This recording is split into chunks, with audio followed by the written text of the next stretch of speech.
Dobar dan svima koji pratite ovu konferenciju. Ja sam Josipa Juričev-Sudac, magistra medicinske biokemije i područje ovog mog praćenja je zapravo oko zdravlja i o tom sam već u nekoliko navrata govorila. Zapravo kod cjepiva za SARS-CoV-2, odnosno za bolest COVID-19, smo se našli u tragičnoj situaciji da su obuhvaćeni svi, populacija od djece do starih. Koliko je to zapravo nenormalno, tek će studije neke pokazivati. Iz konkretnog života možemo pratiti i možemo čuti svjedočenja od naših poznanika ili pratiti na Facebook stranicama o tragičnim situacijama gubitka trudnoće. A ja ću sad pričati o jednoj studiji koja je objavljena sredinom lipnja u New England Journal of Medicine. Studija je pod naslovom Preliminarni rezultati sigurnosti messenger RNA COVID-19 cjepiva kod trudnica od skupine autora iz Centra za kontrolu bolesti. Već sam više puta govorila zapravo da imamo poštenu i nepoštenu znanost i da moramo vrlo pažljivo pratiti što se događa i na području znanosti, jer izgleda kao da zdrav razum baš ne funkcionira niti kod znanstvenika, niti kod onih koji to prate, pa nam je zapravo uočavanje tih problema u znanstvenim studijama jako važno. Ta studija koju sam spomenula je na kraju zaključila da nije bilo očiglednih sigurnosnih signala među trudnicama koje su primile COVID cjepiva. To je jedna studija u kojoj se obradilo 827 trudnoća. Od tih 827 trudnoća bilo je 104 pobačaja. Dakle, jednostavnim izračunom postotka zaključilo se da je bilo svega 12,6% pobačaja od tih 827 trudnoća. Međutim, to je jednostavno jedan površan zaključak, iako se radi o jednom istraživanju, znanstvenom istraživanju.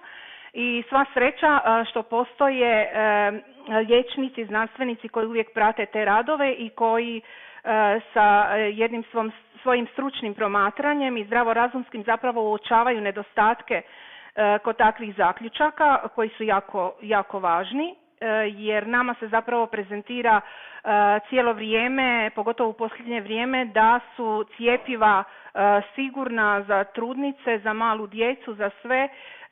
Eventualno još se sugerira da se u dogovoru sa svojim liječnikom odluči hoće li trudnica uzeti cjepivo ili ne. Uglavnom, u posljednje vrijeme praktički masovno se savjetuje trudnice da se mogu cijepiti. I sad od ovih 827 trudnoća koje sam spomenula, ispadne da nije bilo previše tih pobačaja i da je messenger RNA cjepivo sigurno za trudnice. Međutim, pažljivom analizom onkologinje dr. Carmen Vetley uočeno je da zapravo se ta messenger RNA, odnosno djelovanje messenger RNA cjepiva u ovoj studiji nije pratilo prema stadiju trudnoće, što je jako važno.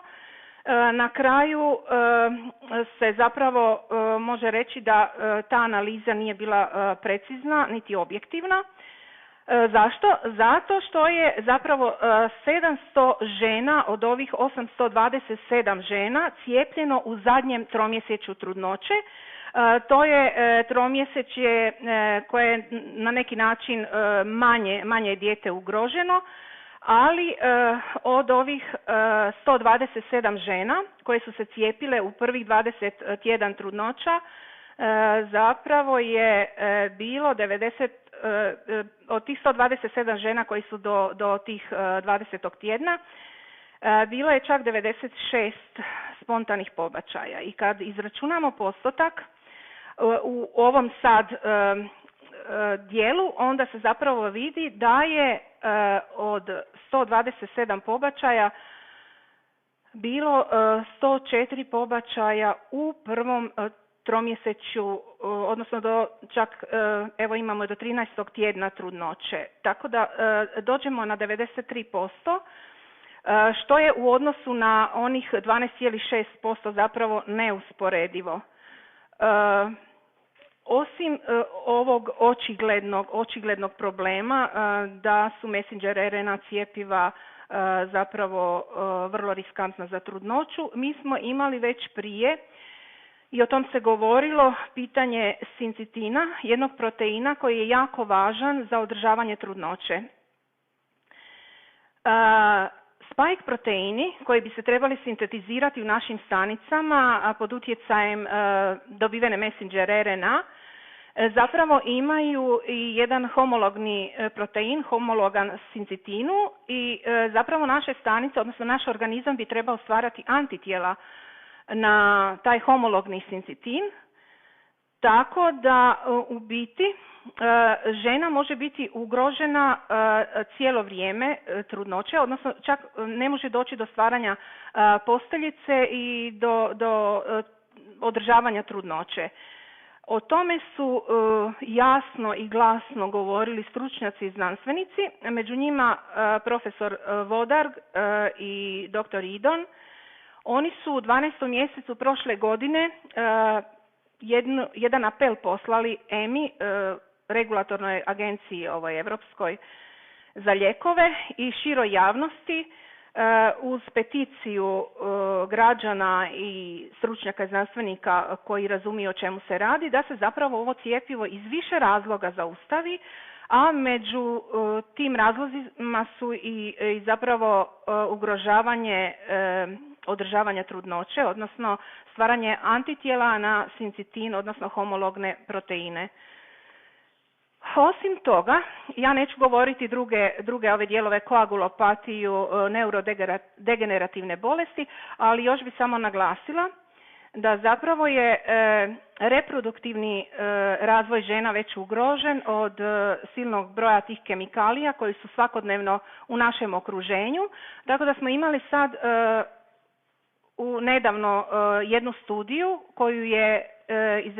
koja je izrađena na Karolinska institutu u Švedskoj, gdje zapravo govore da je već od dosadašnjih kemikalija koje su svakodnevno u našem životu zapravo totalno ugrožena reproduktivnost žena i da je zapravo u pitanju budućnost ljudske vrste. Dakle, čak ako ne uzmemo u obzir messenger RNA cjepiva, nego te silne hormonske disruptore koji su oko nas, vidimo da je plodnost i muškaraca i žena jako ugrožena.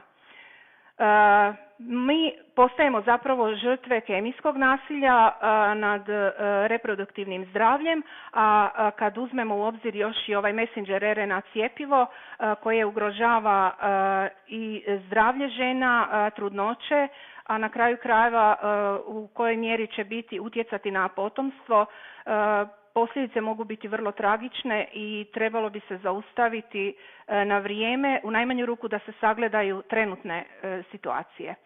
Eto, hvala.